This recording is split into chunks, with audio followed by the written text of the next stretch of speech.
Saya teringat pelajaran dulu sewaktu di kampus di akademi, pelajaran World History 101, di mana saya baru mengetahui bahwa kapitalisme lahir karena Indonesia. Saya sangat bangga dengan cerita sejarah tersebut, walaupun Belanda yang sampai sekarang tidak pernah ngaku pernah menjajah Indonesia dengan tangan penuh darah. Ini menyesakkan dada setiap patriotis tanah air Indonesia. Betapa sombongnya dan harusnya diberi pelajaran itu Belanda. Ini kalau Indonesia bernegaranya berdaulat, gampar tuh Belanda. Dalam catatan sejarah, dinyatakan bahwa J.P. Kuhn adalah pemimpin ekspedisi pelayaran bisnis pertama yang menggunakan saham sebagai pembiayaan ekspedisi timur jauh untuk mendapatkan biji pala atau nutmeg dengan menyisakan 1.000 penduduk dari 15.000 penduduk di Banda. J.P. Kuhn membantai 14.000 penduduk Banda hanya untuk mendapatkan nutmeg. Bajingan dia itu. Lalu Belanda bertempur di pulau kecil yang dikuasai Inggris bernama Pulau Run di wilayah Ternate Tidore hingga akhirnya terjadi tukar guling atau dalam istilah bisnis adalah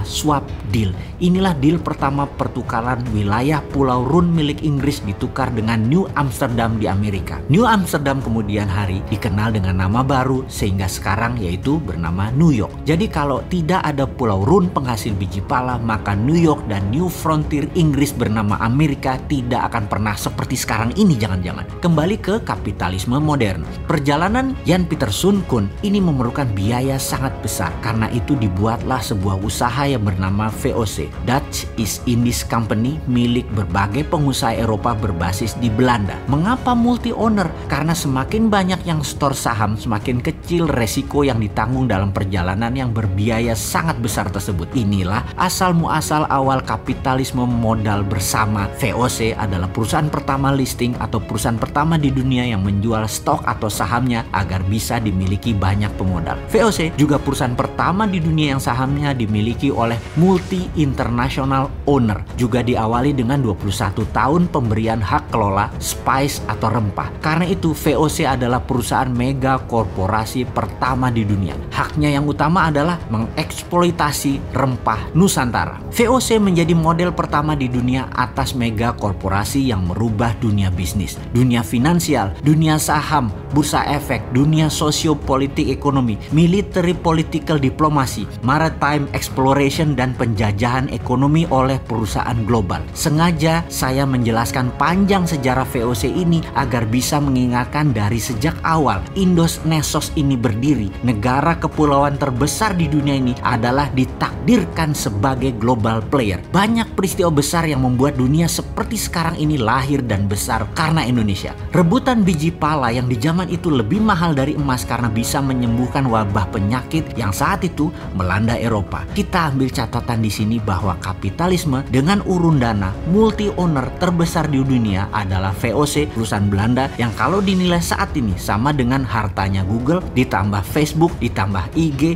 ditambah WA, ditambah Amazon, ditambah hartanya Elon Musk, sama dengan VOC. Kembali ke sejarah menarik lainnya yang bernama Coleganza. Coleganzanya Venesia, kota negara kecil di bawah protektorat Italia saat ini seperti halnya City of London. Venesia juga merupakan city country yang telah ada sejak 1200 tahun yang lalu, di mana masa kejayaannya adalah di abad 11 dan 12 jauh sebelum VOC berdiri. Mereka menciptakan urun dana namun untuk pengusaha kecil, menggabungkan kekuatan multi owner namun untuk UKM. Karena sistem ekonomi Coleganza, Venesia kaya raya dengan cepat dan mengendalikan Eropa Barat kala itu. Jadi di sini kita ambil catatan lain lagi. VOC dan sistem Coleganzanya Venesia keduanya menggunakan urun dana, dan urun dana yang terbaik adalah memiliki bursa pertukaran untuk saham atau yang dikenal dengan istilah bursa secondary, seperti halnya bursa IDX-nya Indonesia atau bursa New York Stock Exchange-nya di New York. Maka di Indonesia saat ini urun dana juga sudah menjadi solusi, walau baru 1 tahun ini. Namun bursa pertukaran kepemilikan atas saham UKM belum berjalan dengan baik. Untuk itu ada baiknya pemerintah mempercepat mempromosikan untuk bursa secondary ini bisa berjalan setiap hari kerja dalam waktu segera. Santara saat ini sudah mengantongi izin bursa secondary satu-satunya di equity crowdfunding. Kemarin dari 10 perusahaan yang listing, istilah kami adalah penerbit, dari 80 penerbit di Santara kita simulasikan transaksi bursanya. Ternyata apa yang terjadi? Semua saham tersebut naik 10% sampai batas limit atas tercapai dari setiap penerbit yang bagus performanya. Sangar sekali dan sangat menguntungkan. Bayangkan kalau dalam 2 tahun ke depan ada 10.000 UKM penerbit yang 50%-nya sudah memberikan dividen, lalu melantai di bursa secondary ECF. Bandingkan dengan IDX yang hanya punya 600-an perusahaan, maka 5.000 perusahaan UKM jauh lebih menarik nilai sahamnya dan dividennya. Rasanya Nasdaq Indonesia atau bursa sencennya Indonesia ini yang disebut bursa secondary ECF akan menjadi tulang punggung baru ekonomi nasional. Inilah solusi ekonomi dari Mardi Gunomik, mendemokratisasikan keuangan yang berputar di elitis, pindah ke bottom of pyramid, pindah ke bawah, pindah ke kita-kita, bukan di atas. Hal ini akan melengkapi pernyataan sejarah bahwa Indonesia memang global player.